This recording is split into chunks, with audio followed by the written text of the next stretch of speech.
On the outskirts of a sprawling sheep station, police scour through the scrub and dust. It's their fourth time on the remote South Australian property, trying to solve the mystery of a little boy who disappeared here without a trace.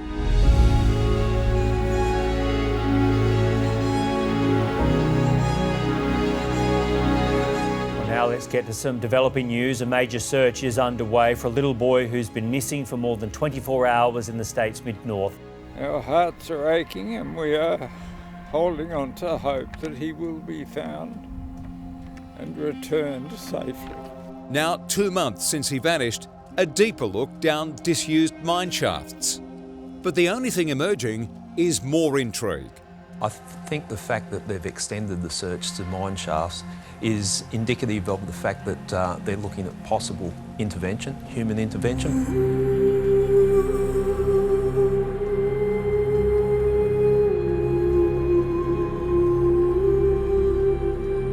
It's here, on this arid, desolate and unforgiving land, 4-year-old August Gus Lamont was last seen on his family's vast property. I just can't believe that that could happen, but anyway, it has, hasn't it? I don't know if I'll ever find him or ever find out what happened to him, you know? It's a case that's captivated the nation, baffled by the mystery of where little Gus could be.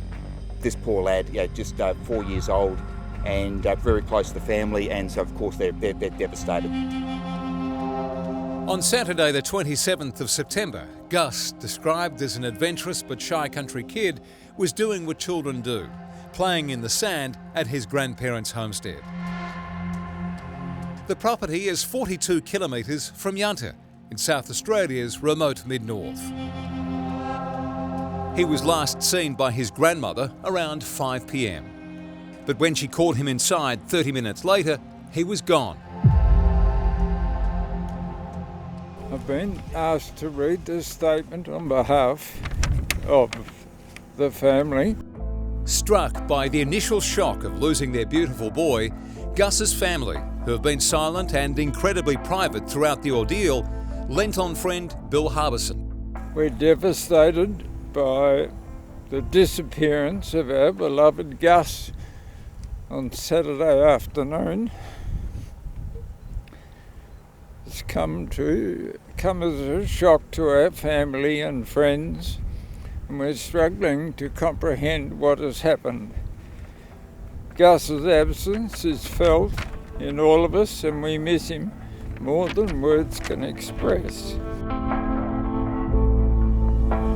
Despite the boy's age and the harsh environment, police were initially hopeful. A 4-year-old lad, they just don't disappear into thin air. They have to be somewhere. So our job is to try and find which way he's gone. They launched the most intensive missing person search operation South Australia has ever seen. We're taking as many resources as we can to give Gus the best chance of getting found. Every tool available was used to scan the desolate 60 kilometre square property. Every moment that ticks away, we are concerned when we haven't found him. The police were joined by State Emergency Service, divers, dogs, horses, drones, choppers. As the days wore on, an Indigenous tracker was called in, and the Australian Defence Force. Alongside that mammoth tactical operation, locals, having lost one of their own, helped in any way they could. We knew we had the capacity to be able to help, to feed the volunteers, the many volunteers that have come out here and helped searching for young Gus, and it absolutely seemed like the right thing to do. Our little boy lost. Wants his mum. One of them was Royce Player, who once mustered goats on this very land. I thought, nah, bugger this last night, I've got to do something. Everyone pulls together in this sort of country. You just drop what you're doing and go. You don't question it, you know. A community sentiment and spirit all rallying to find that little boy lost in some of the toughest conditions imaginable.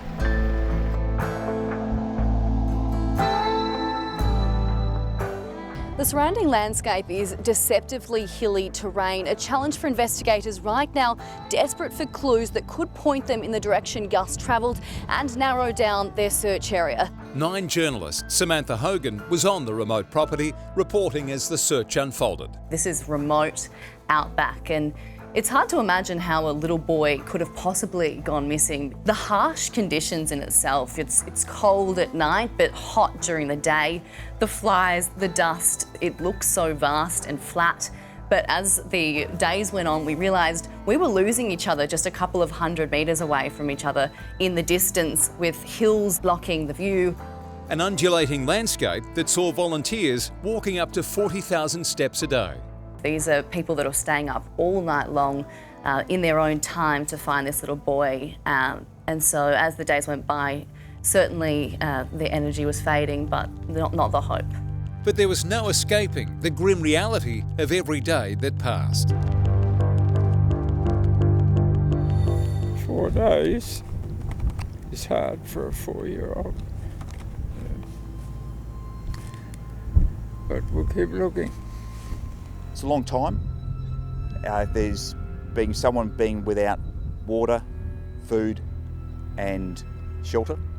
So we just prepared the family for the fact that we might not be able to find Gus alive.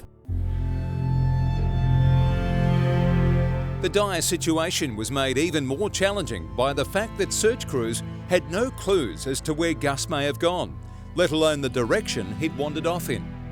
He'd seemingly just disappeared into the desert.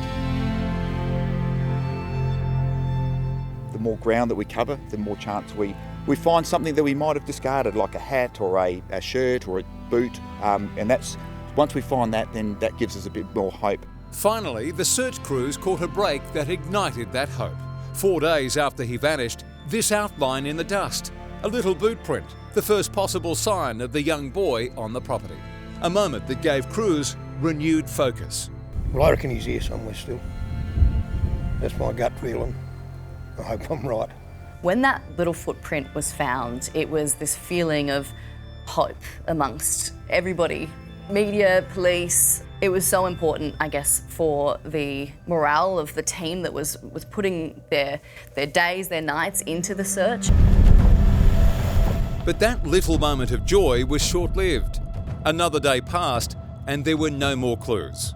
And a week after Gus was last seen, police back in Adelaide were forced to deliver a sobering update. Okay, everybody ready? We've all been hoping for a miracle. That miracle was not eventuated.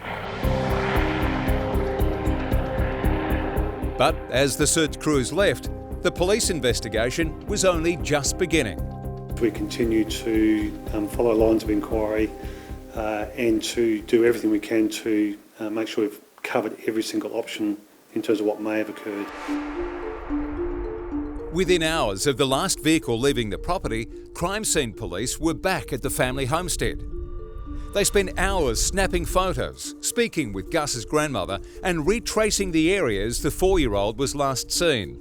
The thoroughness of the searches that have been conducted, it is unusual that we haven't found any signs. Gary Duberlin is a former detective who worked on one of Australia's most haunting missing children's cases. A child disappearing, and what I learnt from the William Tyrrell investigation, it is a very rare occurrence, and 99% of the times the child is found. It's these rare situations where there are no answers, and that creates a mystery and the intrigue into a matter like this. Mystery and intrigue that endures around this little boy in the Spider-Man suit. Even 11 years on, his face is etched in the mind of Australians. William Tyrrell, aged 3 at the time, disappeared from his grandmother's home in Kendall on the New South Wales mid-north coast. What happened to him is still unknown. I think lessons were learnt from the William Tyrrell case in that the initial focus was very much on a little boy lost situation, and the investigative side of it didn't kick off as soon and as intricate as it should have been right from the start. I was heartened by the fact very early in the disappearance of Gus, senior police were saying that we're looking, we're doing everything we can to find him, and hopefully we will find him, but we're also running other concurrent lines of inquiry, because there's a different way you approach a situation if you're looking to find a child or if you're investigating the disappearance of the child. South Australia Police say when it comes to Gus, at this stage there's no indication of foul play. They've told us known sex offenders in the area have been canvassed with no red flags raised. They've even looked into the possibility of an abduction. There's no suggestion of that. The road here isn't a public thoroughfare. The only people that would travel on this road are station owners or people servicing those areas. So there's nothing to suggest that at all. Despite all the searches and investigation, their leading theory is still that Gus simply wandered off and disappeared without a trace. The evidence that we have available to us is that Gus has wandered away from the property and somewhere onto the farm property, and we have not been able to locate him. The mystery of this little boy and where he could be or what could have possibly happened to him hasn't only drawn the attention of authorities. Where the frick is this boy? Like, I just want him found. Like, 5 days without food and water, like, that is terrifying. Like, I feel like it's so scary. The confounding case has piqued the nation's curiosity and gone viral with amateur online sleuths. Can we just talk about Gus Lamont for a second, the missing 4-year-old? It's all very odd. A fascination that's seen possible and unusual theories swirl. My name's Lydia. I'm a psychic medium. I'm unsure if I'll be able to help, but at the lowest level, I can get his story out there. And there's just been so much misinformation. What happens when we release information to the public, and particularly when you have such an angelic face such as Gus go out into the media, people will ring in. People want to genuinely help, but there are also quite a number of people who are less than helpful and offer their opinions regardless of what the facts say. And in those circumstances, they are not only unhelpful, they are hurtful.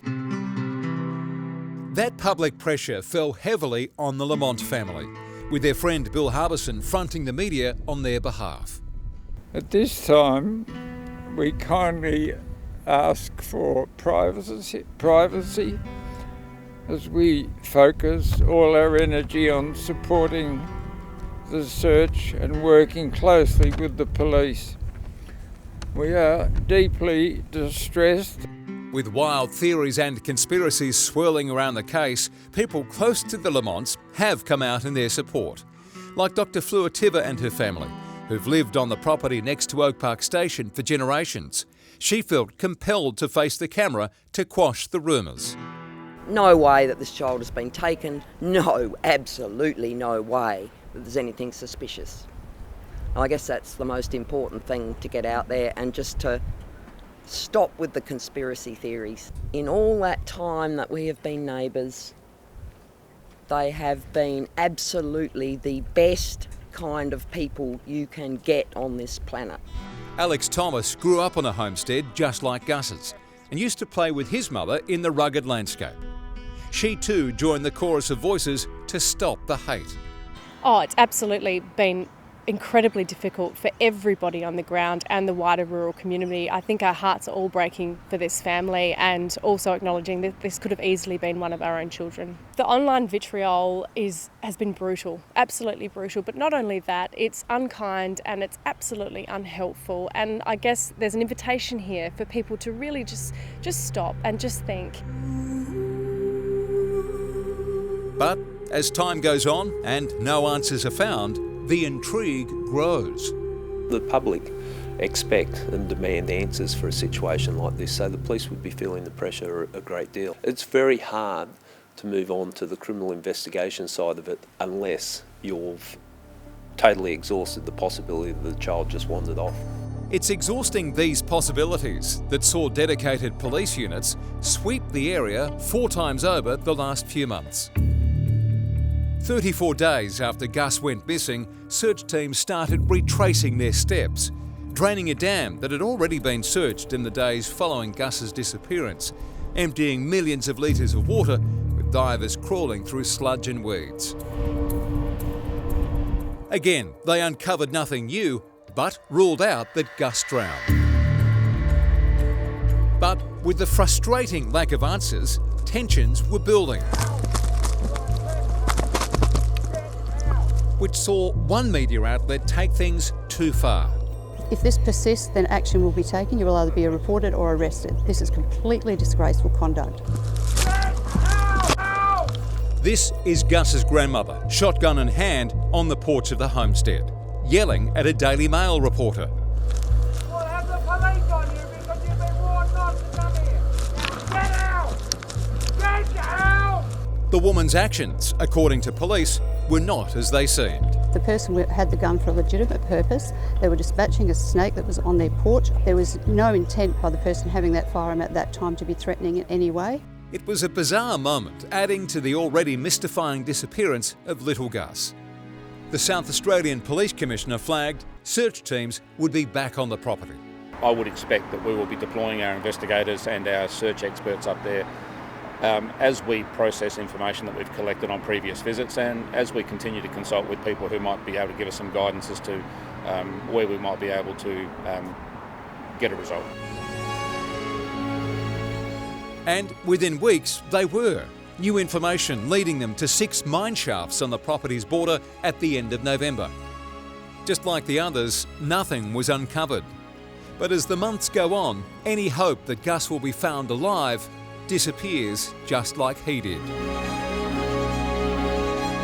The longer investigation drags on, the more difficult it becomes. It doesn't make it impossible. I'm sure the police that are working on this case would still each day get up and think, we're going to solve it, we will solve it. It's not a case that you can just walk away and say, we give up, we don't know what's happened. It'll be one that's kept in the psyche of the country.